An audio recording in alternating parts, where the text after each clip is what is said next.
2 months ago, Donald Trump took out the man Cyril Ramaphosa described as his brother. And now he has taken out the man Nelson Mandela, once described as his leader, Ayatollah Khamenei. We can even say that the ANC just lost the last of their real international friends in the last week. The closest to a real friend they have left, Vladimir Putin, views the ANC regime in South Africa as useful idiots for his own anti-Western campaign rather than ideological compatriots. The ANC's genuine communist ideological comrades in Russia are all gone. Their Cuban brothers have been reduced to irrelevance. Their old IRA leftist brothers in Ireland have all died of old age. And over the last year, the ANC's last true friends, Hamas in Palestine and the Islamic regime in Iran, have been bombed to smithereens by the Americans. The ANC has predictably condemned this past weekend's American-Israeli strike on the Iranian regime as an assault on the sovereignty of a foreign country. But at the heart of this condemnation lies a decade-old alliance between the ANC and the Iranian regime, and specifically Iran's supreme leader, which dates back to even before the ANC came to power in South Africa in 1994. You see, in July 1992, just over 2 years after being released from prison, Nelson Mandela visited Iran specifically to meet with Ayatollah Ali Khamenei, the supreme leader of Iran, and the very man assassinated by the US-Israeli strikes over the weekend. During that visit, Mandela addressed Ayatollah Khamenei as "my leader."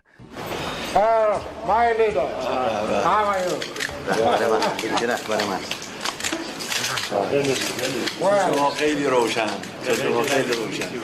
Well, it's an honor and a real pleasure for me to meet the leader.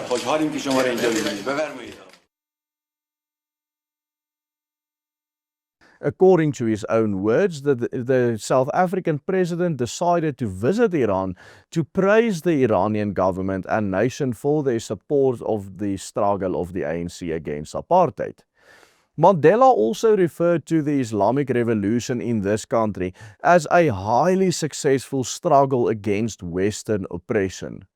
And following the formalization of relations during the Mandela era, the ANC has maintained exceptionally close relations with the Islamic regime in Iran, with South Africa consistently taking pro-Iranian stances against their Western sanctions and frameworks on the international stage. Last year, Iran also officially became a member of the BRICS alliance, and since then the two governments have even started working together on a military level, hosting joint naval exercises. And now the ANC proceeded to condemn the Israeli-US alliance for their most recent strikes.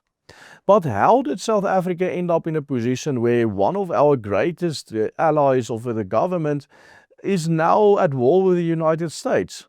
Stay tuned, because today in this video we will highlight just how close these two regimes truly are and how close they actually have been for a very long time, since the days of Nelson Mandela. The alliance between the ANC and the Iranian government or the Islamic regime dates back to 1979, when the Islamic Revolution toppled the government of Mohammad Reza Shah Pahlavi, who ruled Iran as a Shah from 1941. During the reign of the Shah, Iran, or Persia as it had been called, had aligned itself with the West against the communist East. As such, no formal ties existed between the Persian monarchy of then and the Iran of today. In 1979, however, everything changed. While the Shah had facilitated the rapid modernization of Iranian society, some of the country's more radical religious leaders and traditional sectors felt that these reforms eroded the Islamic identity and national sovereignty of his country. At this time, the Shah had also lost much of the trust we once formerly enjoyed among the Iranian population, as the Shah's regime relied heavily on US military and intelligence support to keep going. This bred discontent, as many Iranians at the time distrusted the US and the British following the 1953 coup d'etat, in which Iran's elected Prime Minister at the time, Mohammad Mossadegh, was removed from power in a well-known Operation Ajax conducted by the CIA in collaboration with the British intelligence. Before the coup, the Shah had ruled as a constitutional monarch with much more limited authority in his own country. But because the Shah's ruling powers greatly increased as a result of this coup, many Iranians increasingly started to view him as a puppet of the West. And so, in February 1979, following a period of mass strikes and protests, the Shah's rule was overthrown, and he went into exile in Egypt. The Islamic Republic of Iran was consequently founded with Ruhollah Khomeini as its first supreme leader. This change in the political dispensation also brought about the radical change in foreign policy of Iran. The Shah had been an ally of apartheid South Africa, with the South African National Party President Jim Fouché even being one of the select special guests at the prestigious 2,500-year birthday celebration of the Persian Empire, a celebration which has widely been described as the most expensive party ever hosted. Following the 1979 revolution, however, the Islamic Republic of Iran openly allied itself with the ANC. As an Islamic republic, it openly proclaimed its support for the ANC struggle, framing the ANC's fight against the National Party as part of the broader fight against the Western and white colonial dominance. When the ANC eventually came to power in South Africa in 1994, the two governments became very close allies, with Nelson Mandela specifically calling for closer ties with Iran.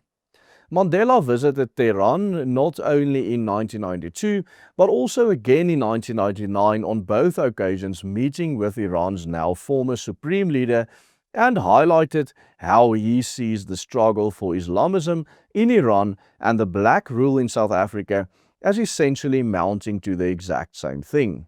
Just a few weeks ago, the military alliance between the South African and Iranian governments culminated in a joint naval exercise in South Africa's waters, where Iran's presence sparked international controversy. This is the start of a week-long program of naval exercises that bring together members of the BRICS Plus group.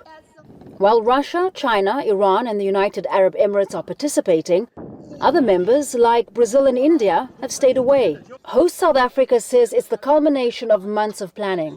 Each one of you should feel immense pride as you march onto this parade ground, looking to your left, to your right, and seeing the flags of our nations flying high. Those flags symbolize not only sovereignty, but cooperation, mutual respect, and shared commitment to peace and stability at sea. And now, predictably, the ANC has also condemned the US military strike on Iran as an act of bullying, which, interestingly, is the very word this government has repeatedly used in connection with the current strained relationship between the US and South Africa itself. And so, just as with the Venezuela coup earlier this year, the ANC government, instead of taking a neutral stance, maintains old anti-apartheid alliances even today, which in turn now time and time again means siding with the enemies of the United States and with the West, now even in a military conflict.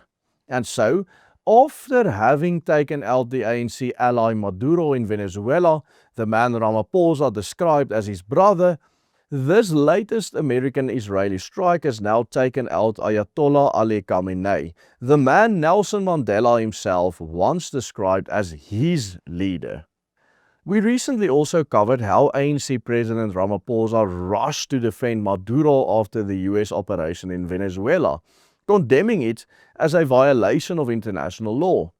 Check out this full report and the analysis on the ANC and their relationship with Maduro by clicking on this link appearing on your screen right now.